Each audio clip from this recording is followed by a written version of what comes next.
안녕하십니까. 교과서 읽어주는 남자 김영선입니다. 오늘 한국 근현대사 30번째 시간 함께 시작하도록 하겠습니다. 4대단원 대한민국의 발전, 2중단원 대한민국 정부 수립과 6.25 전쟁, 2소단원 새로 출범한 대한민국 정부의 과제, 3소단원 북한 정권의 수립 되겠습니다. 교과서는 249쪽부터 보도록 하겠고요. 자, 첫 번째 학습 목표입니다. 새로 출범한 대한민국 정부가 당면한 주요 과제와 이를 해결하기 위한 노력을 설명할 수 있다. 두 번째입니다. 광복 이후 북한의 상황과 북한 정권의 수립 과정을 설명할 수 있다. 되겠습니다. 네, 북한 얘기는 좀 짧아요. 그럼에도 불구하고 연표를 통해서 내용을 좀 전개해보자면 46년 2월에 여러분들 전에도 북한 지역에 인민위원회라는 것에 행정권이 넘겨졌다. 소련에 의해서 간접 통치 이런 얘기가 있었잖아요.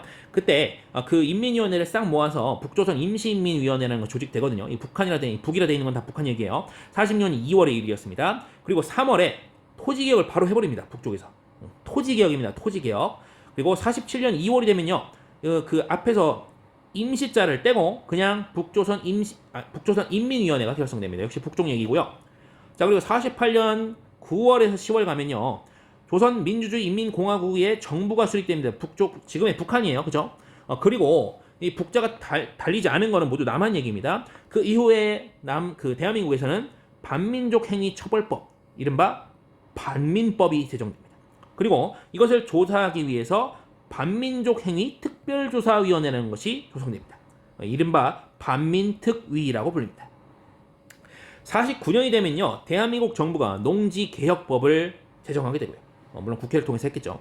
그리고 50년에는 그 개혁법에 통해서 그걸 따라서 농지개혁을 시작합니다.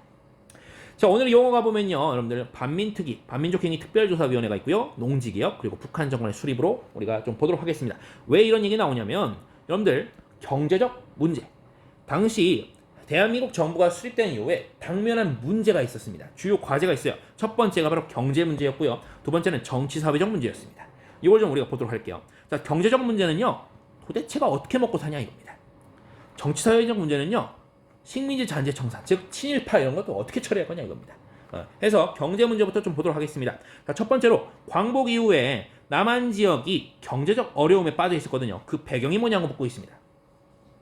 자, 배경을 모르니까, 자, 어느 지역에 비해서 자원과 산업 기반이 부족했대요. 이게 뭐냐면 여러분들 바로 북한 되겠습니다. 바로 북한 되겠습니다. 자, 그리고 핵심 산업 부분을 장악했던 일본인들이 집에 갔어요. 일본은 집이라기보다는 이제 도망간 거죠.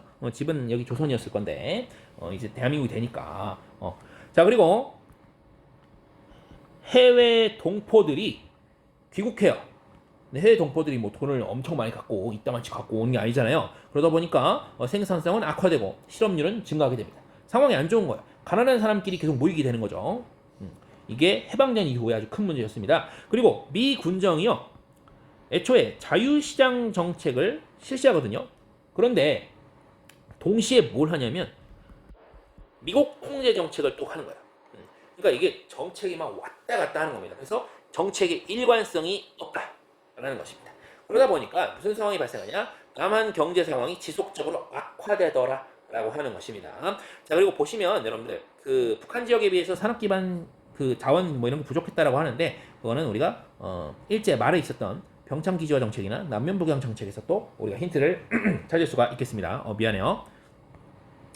자, 그 다음에 이제 농지개혁 내용이 나오는데 2번입니다. 농지개혁 내용입니다. 자, 상황이 어땠느냐, 그리고 어떻게 개혁했느냐는 건데, 상황 보겠습니다. 남한에 있는 농민 중에 절반은요, 남의 땅을 빌어서 농사 짓습니다. 그걸 우리는 소작농이라고 부르죠. 그리고 자기 땅만으로 생계 유지가 가능할 정도의 자작농은요 15%에 불과했다고 합니다. 나머지는 진짜 다 소작농인 거예요. 농민이지만 다 남의 땅을 빌려서 농사 짓는 거죠. 자, 이걸 어떻게 개정할 거냐? 49년에 일단 법 만들어요. 농지개혁법 만들고요. 50년 3월에 시행했습니다. 내용이 뭐냐? 한 가구당 3정보를 초과하는 농지에 대해서는 국가가 유상 매입합니다. 돈을 주고 사와요. 그리고 그것을 농민들에게 유상으로 매각합니다. 해서 그 수확량의 평균 수확량의 5년치를 갖다가 150%, 150%를 해서 30%씩 뭐 5년 동안 갚는다. 뭐 이런 내용이 있어요. 아마 뒤에 자료 박스에 있을 건데 쌤이 숫자에 약하기 때문에 좀 다를 수 있어요. 여러분들 감안해 주시고 꼭 내용 다시 확인해 주세요. 자료 박스에서. 자, 정치 사회적 문제 가보도록 하겠습니다.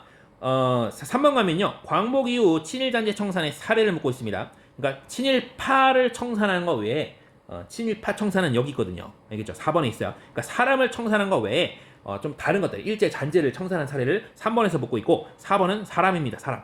사람을 청산하는 활동이에요. 자, 그래서요. 일단 사람이 아닌 것, 물적 청산이죠. 자, 여기 보면 일단 뭐 당연한 얘기겠지만 일단 창씨 개명 철폐합니다. 즉 일본식으로 이름을 만들어놨던 걸 다시 한글 이름으로 되찾는 거죠. 일본식 거리 이름을 우리말식으로 변경한다든지, 그리고 조선어 학교에서 만든 국어 교과서를 배포한다든지 뭐 이런 것들이 있었습니다. 그래서 다시 한번 한국어를 이렇게 되살려 보려는 노력이 있었다라는 것이고요. 자, 이게 사람을 어떻게 철폐하려고 했는지, 청산 어떻게 하려고 했는지 보겠습니다. 친일파 청산 내용인데요. 아까 얘기했던 반민특위 나오겠죠. 자, 48년 9월 됩니다. 그러니까 48년 8월 15일 대한민국 정부 수립하고 바로 다음 달에 법을 만들어요. 반민족 행위 처벌법을 만들게 됩니다. 이른바 반민법입니다. 그리고 10월에 바로 다음 달에 반민족 행위 특별조사위원회를 만들게 되는데 이게 반민특위죠. 구성해서 활동을 하려고 했는데 근데 결과가 무슨 일이 벌어지냐면 여러분들 이승만 정부가요 매우 비협조적인 태도를 보입니다. 그리고 굉장히 웃기게도 친일파를 청산하는 건데 그 부일협력 세력, 즉 친일 세력의 방해로 성과가 없게 됩니다. 거의 없다시피 하게 돼요. 그러니까 제대로 청산이 안 됐던 거죠. 자, 아무튼 당시에 대한민국 정부가 수립된 이후에 경제적인 과제가 있었고 정치사회적 과제가 있었는데 경제적인 과제는 농지개혁으로, 그리고 정치사회적 과제는 뭐 물적 청산 이런 거 있었지만 친일 뭐 잔재나 이런 거에 대해서, 근데 사람에 대한 청산은 제대로 이루어지지 못했다라는 것을 우리가 알 수가 있겠습니다.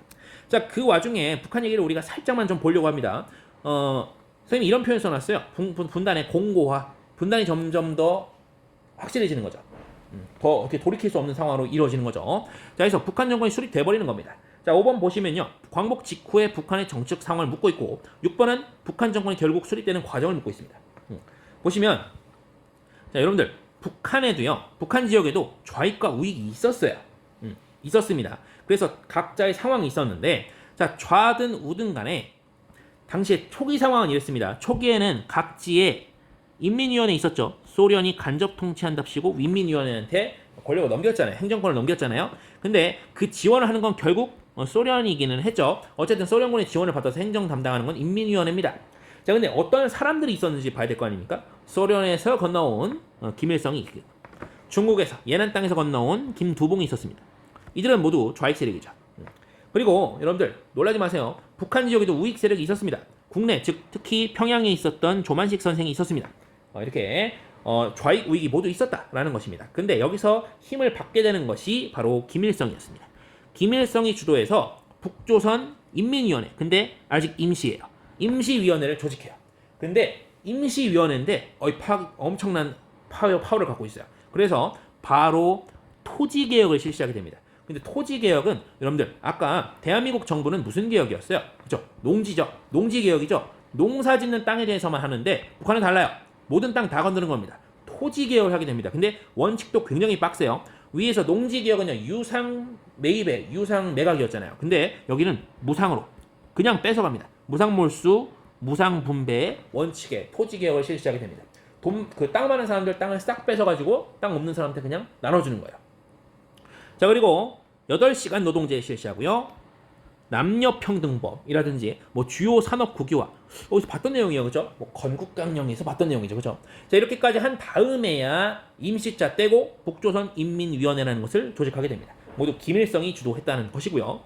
자, 그리고 나서 이렇게 힘을 받은 김일성은요 북한 정권을 결국 수립하게 이르게 되는데 8월 25일 총선거를 실시합니다. 1948년입니다. 이때 최고인민회의라는 것을 거치게 되는데요. 이게 일종의 국회예요. 일종의 국회입니다. 그리고 여기서 헌법 만들어요. 그리고 그 수상으로 김일성을 선출하게 됩니다. 수상이 뭐 대빵이에요, 대빵. 가장 남한으로 치면, 그러니까 대한민국 정부로 치면 대통령이죠. 자, 김일성을 선출하게 되고요. 그 김일성이 이렇게 정부를 수립합니다. 그 이름이 조선민주주의인민공화국 정부고요.